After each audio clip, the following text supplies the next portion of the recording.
with all things avocados, and to share some of her favorite avocado recipes, please welcome natural food chef Meg Pearson. I'm so good. Now, just a word about Megan. You've taken this journey and become sort of a natural food chef, but actually live in Costa Rica. Yes. We grabbed you to come back here and work with us because I love your energy and your spirit, and I love what you're all about. And it's all about natural food that's good for the soul, good for your body. Avocado, wildly popular. So good. Becoming hugely popular on the Instagram, especially. Oh my I've seen gosh. so many of those funny posts. I've been posting them myself. Like I was talking with one of the producers before the episode here, like the meme that's going around that's like, almost ready, almost ready, almost ready, almost ready. Eat me now, done. You know, like it's like overnight it goes from being perfectly unripe to being ripe to it's too bad. It's a little finicky. It's a little finicky, but we love you so much that we will put up with your finickiness. Exactly. Right? I eat at least one a day. You do? Yeah, and Sarah Vermont, we're just talking behind the scenes, like I will go and walk blocks and blocks and blocks to find a ripe avocado for dinner every day if I need to. Oh my gosh. Okay, you are the right person to be teaching us about avocado. Yeah, this is my life. Avocado is my life. What are you looking for when you're looking for a ripe one? Well, there's many different ways from depending who you talk to. I'm a squeezer. Okay. Not gonna lie. In Costa Rica, there's signs that say do not squeeze the avocados. And there you're like secretly. I'm always like, okay. I won't do it. But when I feel like I'm being watched, the next thing I do is I flip the little, where it grows, there's that little stem. That little nub, so see that? So if I pull the little nub out, I want to look for really, really bright green. I don't want to see any real brown or discoloration. If you see any gray, put it aside. Forget it. Yeah, because that, you know that's going to be one of them black guys inside, so we don't want to deal with that. Okay. But I want to look for green, and then I'll just give it a little squeeze up there, and if it gives a tiny bit, almost like a medium rare steak. Yes. Because I cook a lot of those. I mean, I like them, they're great, but I don't cook a lot of them. That's how I tell. Okay. And there's tons of different kinds, you know. So and a lot of them now have stickers on them that say ripe.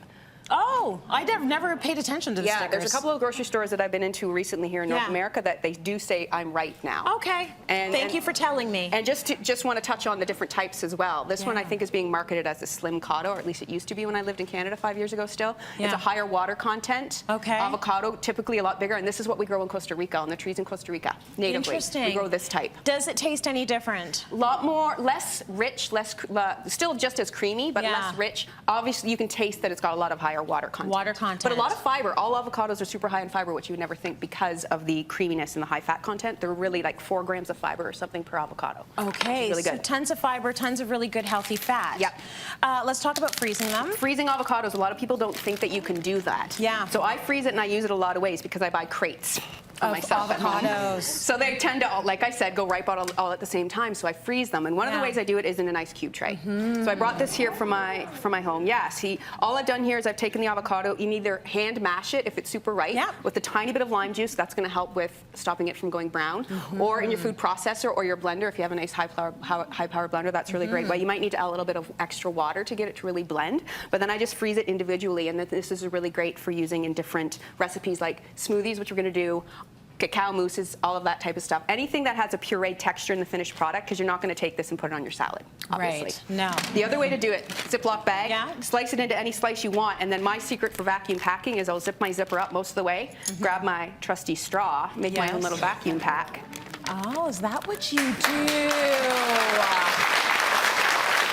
Squeeze out the extra air, and look at that, it's vacuum packed. That is great. I mean, you can obviously do that with anything that you're freezing at home, and then it's just going to stop with all of that freezer burn. Yeah, that's such a simple thing, but you're going to do that now, aren't you? Right? And we've all got glass or stainless steel straws, I hope, right? Yes, we do. Eliminating plastic. Absolutely. Okay, so you take that, you put it in the freezer. Now let's make a smoothie. Yeah, so this is the really great way to do it, and this is a little homage to Costa Rica here. Well, Thai basil, not Costa Rica, but pineapple. Pineapple, avocado, basil. Unlikely combination, but so delicious. It looks fresh. And when you're using the frozen avocado, you don't have to worry so much about ice cubes to keep it cold. And then I'm going to add in another little bit of a...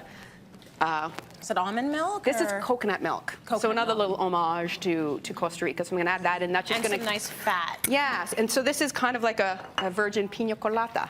Oh, okay. If you will. You could add some Look at it rum. that way. But... So you blend that there we go. Woo! Panic attack. I'm always...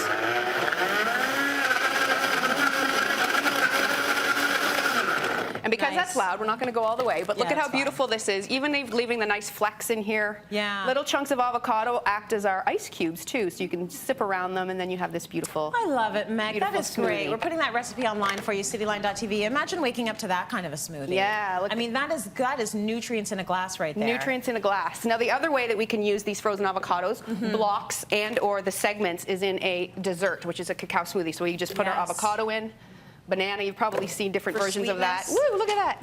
Cacao powder, another Costa Rican ingredient. We grow cacao and avocado trees down there. Huge, huge, huge. So I get my cacao in the pod, in the fruit, really, really good. That's good since you're eating one a day. Exactly. You eat those avocados. I'm growing on eating the trees. one cacao pod and one avocado a day. That's my sustenance. That's how I survive. Beautiful. Coconut milk again, and then that would be our cacao mousse. Beautiful. Super great. Okay, so that's a nice, creamy, smooth mousse. We'll put that recipe online as well. All of the beautiful things you can be doing with your avocado. Yeah. Including a lovely salad here with watermelon and feta. Watermelon isn't and it? goat milk feta, mint and balsamic reduction. We've made avocado brownies over there, which is a what I'm about. coconut flour, avocado, maple syrup, cacao powder. Love, because that's a secret ingredient in all my food all the time. Yes. And you know what the other secret ingredient is in your food is? Love. Yes. You cook with love and Yes. you bake with love. So Always. Meg, thank you so much for coming up and hanging out with You're us so today. welcome.